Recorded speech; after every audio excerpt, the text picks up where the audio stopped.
You're a student, content creator, maybe even an entrepreneur, and you're deciding on a new iPad Pro. Should you go big or small, old or new? We've got the 11-inch iPad Pro M4 against the 12.9-inch M1. I own both, but I'm only keeping one. Here's my experience after owning both and which one I think is better for you.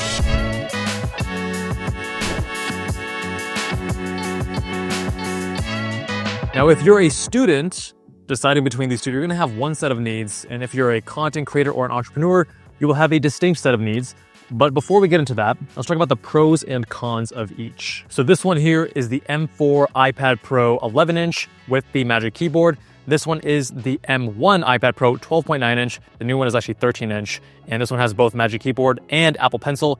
I did not get the Apple Pencil on the new M4, but I'll tell you why later in the video. Now, let's start with appearance. Both obviously share the same design language. They look very similar. They both come in either space gray or silver. I have space gray for both here, but a slight edge to the new iPad Pro because of the thinness. So these are now in the 11-inch, it's 5.3 millimeters thick, super thin, versus the 13-inch is even thinner at 5.1 millimeters, making it the thinnest device that Apple has created. Next up, performance. Now, both the M1 and the M4, for 95+% of users, this is going to be more than enough. You don't actually need all the power in the M4.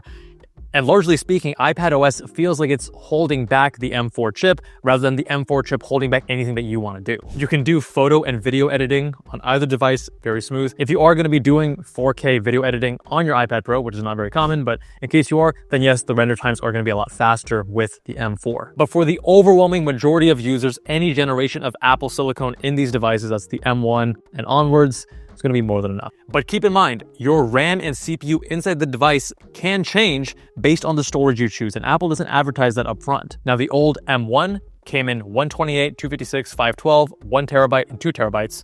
And the new M4, they actually slashed that 128, thank goodness, and it's 256, 512, 1 terabyte, or 2 terabyte. Now, in both of these, if you're getting less than 1 terabyte, so 512 gigabytes or less in storage space, you're going to get 8 gigabytes of RAM.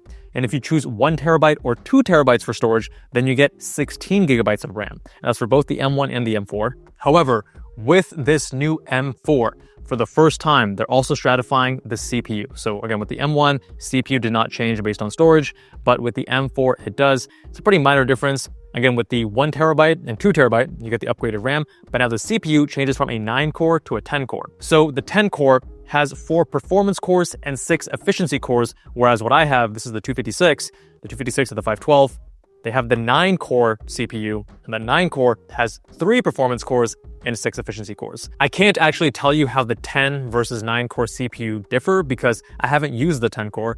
This again feels more than adequate, but keep in mind, I do a lot of photo editing, I don't play a lot of games on my iPad, and I don't do any 4K video editing on my iPad. And if you, like me, are not doing anything demanding, I don't think you'll notice any difference at all. Now onto the screen. The M4 features an OLED Ultra Retina XDR screen, whereas the M1 features the Mini LED Liquid Retina XDR. That probably doesn't mean a whole lot to you, so here's what you need to know. Both have incredible screens and near identical pixel density, but the M4 is definitely a step up in its screen quality, and that's because of the OLED technology. You get those perfectly deep blacks, the incredible contrast, and amazing colors that come with OLED. The M4s now have 1000 nits of brightness, and that can get up to 1600 nits when you're watching HDR content, but in short, you're going to have no issues using this in the sun. And the nice thing now is that both the smaller and bigger iPad, the 11 and the 13 in the M4 generation, get the same amazing screen.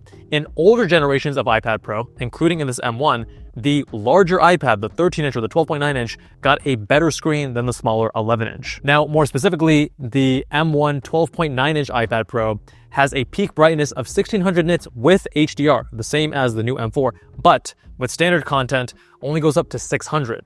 And the smaller M1 11-inch actually has a peak brightness of 600 nits, and it doesn't go any brighter. There's no HDR-capable XDR display. Now, apart from brightness, because the M1 uses a mini LED screen technology, you're going to get some blooming around those brighter objects on a dark background. So if your lock screen is black and you have white text on it, you're going to notice blooming. Or if you're watching a movie or TV shows, you're going to have blooming. Whereas the OLED in the new M4, no issues. Keep in mind that both have incredible screens, and I never had any real issues with the M1 iPad Pro screen. until you put these two side by side, and then you can see there's a clear benefit, clear advantage to the M4. And this screen is so good that even though I have other computers that have nice displays attached to them, this screen is so amazing to use and I prefer doing all my photo editing on this instead of my computer. And of course, all these iPad Pros still come with Pro Motion, so you get that 120 Hertz refresh rate on your screen for all those silky smooth animations and motion. All right, let's talk about Magic Keyboards, and the M4 does give you some notable upgrades over the M1. First is the addition of these function row buttons at the top of the keyboard, which initially I didn't think was going to be a big deal. But let me tell you, it saves time and taps, so you don't have to go swipe down, go to Control Center, change the brightness. It's all right there, just tap a button. It helps make a more seamless experience when you're using your Apple keyboard. Second, the palm rest is now aluminum rather than this soft touch plastic. Definitely feels more premium and probably also going to be more durable. Third, the trackpad size has been expanded, which you'll surely appreciate if you're used to those larger trackpads from MacBooks. And finally, the new Magic Keyboards are lighter than the prior gen. Real quick, battery life for both the M1 and M4 and the larger 13 or 12.9 and 11 is 10 hours across the board. That's for Wi-Fi. If you do Wi-Fi plus cellular, then it's 9 hours across the board.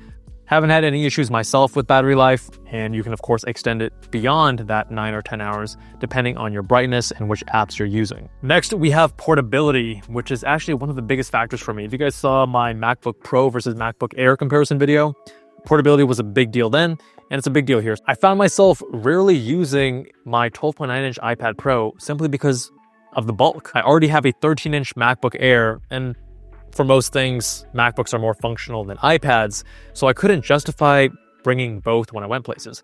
But now I find myself using this 11-inch iPad Pro, the M4, way more frequently because the smaller size, the smaller footprint, the lighter weight is actually a pretty substantial difference, such that now I take both my 13-inch MacBook Air and my 11-inch iPad Pro when I'm on the go. If you go 11-inch for either the M1 or the M4, you're right around 1 pound. The M1 is 1.03 pounds and the M4 is 0.98 pounds. You're not really gonna notice that weight difference. But with the larger iPad Pro, this M1 12.9-inch is 1.5 pounds and the M4 13-inch is actually 1.28 pounds. What's equally noticeable is actually the thickness. Now, the iPads themselves without Magic Keyboard may not sound like a lot. The new 11-inch is 0.6 millimeters thinner than the old 11-inch, and the new 13-inch is 1.3 millimeters thinner than the old one. But when you add the Magic Keyboard to the equation, which most of us are going to be using, then the M1's 15 millimeters is going to feel bulkier than the M4's 12.7 millimeters. And that's for both the large and small iPad sizes. So with the size and weight savings, I do find myself traveling with both my MacBook Air and iPad Pro in a single backpack, no issue. And the last category to compare is the Apple Pencil. Now,